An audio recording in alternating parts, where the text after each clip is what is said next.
Hello my dear friends, આજે આપણે reading કરવા જઈ રહ્યા છીએ મિથુન રાશિવાળા મારા વ્યુઅર્સ કે જેમના નામ ક છ ઘ પરથી સ્ટાર્ટ થાય છે. એમનું અઠવાડિયું મતલબ કે 22 માર્ચથી 28 માર્ચ કેવું જવાનું છે, એમની ફેમિલી લાઈફ કેવી રહેવાની છે, ક છ ઘ રાશિવાળા લોકો માટે એમની હેલ્થ કેવી રહેવાની છે, ફાઇનાન્શિયલ લાઈફ એમની કેવી રહેવાની છે.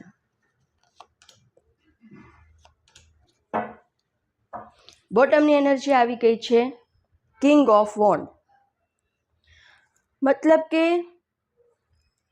તમે 360 ડિગ્રી નજર રાખીને તમારું કામ નથી કરી રહ્યા. કોઈ વસ્તુને તમે ઇગ્નોર કરતા દેખાઈ રહ્યા છો, કાં તો હેલ્થને, કાં તો એવી કોઈ વ્યક્તિ સરાઉન્ડિંગમાં છે કે જે તમને ખબર છે કે આ નેગેટિવ પર્સન છે, પણ છતાંય તમે એમને અનદેખા કરતા દેખાઈ રહ્યા છો કે એમને ઇગ્નોર કરતા દેખાઈ રહ્યા છો. એ તમને નડી શકે છે આગળ જતાં, નાની વસ્તુ મોટી થઈ શકે છે. તો ઇગ્નોર કરવાનું નથી, 360 ડિગ્રી નજર રાખવાની છે. દરેક જોબ હોય તો જોબ પર, રિલેશન હોય તો રિલેશન પર, કોઈને ઇગ્નોર કરવાના નથી કોઈ નેગેટિવ પર્સન હોય તો. ફેમિલી લાઈફમાં ખૂબ જ એન્જોય કરતા દેખાઈ રહ્યા છો, પણ સાથે સાથે કોઈ વાતનું ગિલ્ટ પણ મનમાં છે કે તમે કંઈક એવું વિચાર્યું હતું કે મારી ફેમિલીમાં આટલા લોકો હોવા જોઈએ, અમે આમ એન્જોય કરશું, તેમ એન્જોય કરશું, અને અત્યારે તમને એવું લાગી રહ્યું છે કે માની લો કે કોઈ વ્યક્તિ દૂર છે તમારાથી, તમારી કોઈ ગમતી વ્યક્તિ, અથવા તો એ તમારી પાસે નથી કે આ દુનિયામાં નથી, તો તમે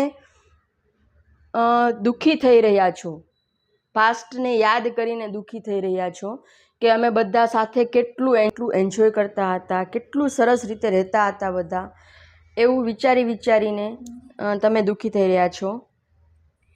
અત્યારે પણ તમારા ફેમિલીમાં તમને ફેમિલી સપોર્ટ ખૂબ જ સારો છે, તમે રિલેશન ખૂબ જ સારી રીતે મેન્ટેન કરો છો, પણ તમે પાસ્ટને યાદ કરીને દુઃખી હો એવું દેખાઈ રહ્યું છે. ફેમિલી લાઈફમાં કોઈને ખૂબ જ યાદ કરતા દેખાઈ રહ્યા છો.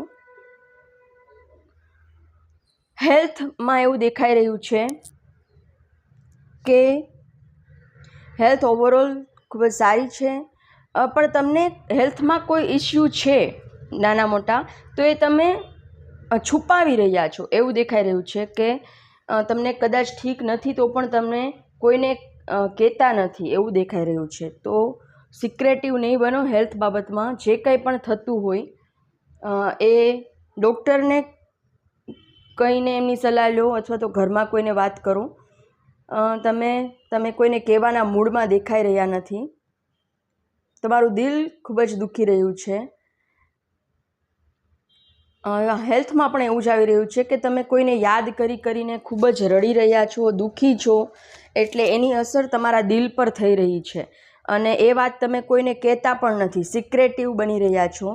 તો એવું નહીં કરો, કાં તો એ વાતને મનમાંથી કાઢી નાખો, જે થઈ ગયું એ થઈ ગયું, એમાં હવે તમે કાંઈ કરી શકશો નહીં, તો એને તમે ભૂલી જાઓ. તમારા દિલનું, તમારી હેલ્થનું ધ્યાન રાખો, અને કાંઈ પણ પ્રોબ્લેમ હોય તો ઘરમાં પણ બધાને વાત કરો, અને ડૉક્ટરને પણ કન્સલ્ટ કરવા જેવું લાગતું હોય તો ડૉક્ટરને પણ કન્સલ્ટ કરો. ફાઇનાન્શિયલ લાઈફમાં એવું દેખાઈ રહ્યું છે કે તમે ડેસ્પરેટ થઈ રહ્યા છો કે ઇન્વેસ્ટમેન્ટ માટે, કે મારે કંઈને કંઈ પ્રોપર્ટી લેવી છે તો મારે ફટાફટ આ વીકમાં લઈ જ લેવી છે, કે ઇન્વેસ્ટમેન્ટ કરવું છે તો મારે આ વીકમાં કરી જ દેવું છે.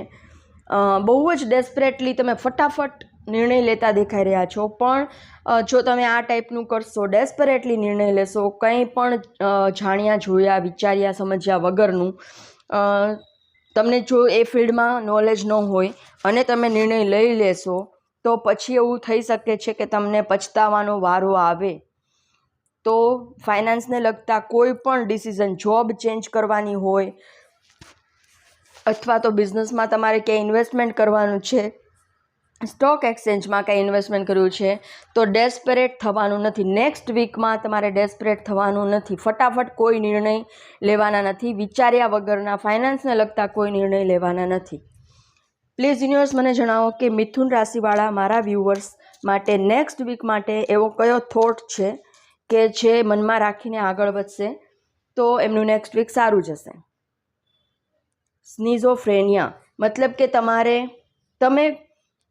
તમારા મનમાં બે વિચાર છે અને કોઈ પણ વિચારને તમે મૂકવા નથી માગતા, તો તમે પેલું લટકી રહ્યા છો, બે વિચારની વચ્ચે ઝૂલી રહ્યા છો.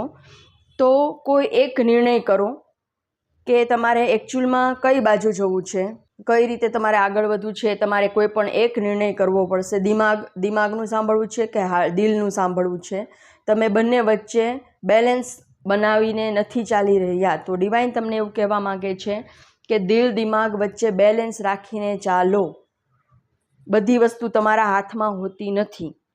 તો જે ગયું છે એને વિચારીને દુઃખી નહીં થાઓ અને ફાઇનાન્સમાં કોઈને પૂછ્યા વગરના નિર્ણય લેવાના નથી. તમે જો કેપેબલ હો, તમને બધી ખબર પડતી હોય તો તમે બહુ બધું વિચારો, એનાલિસિસ કરો અને પછી નિર્ણય લ્યો. દિલ દિમાગને બેલેન્સમાં રાખીને ચાલવાનું ભગવાન તમને સૂચન કરી રહ્યા છે.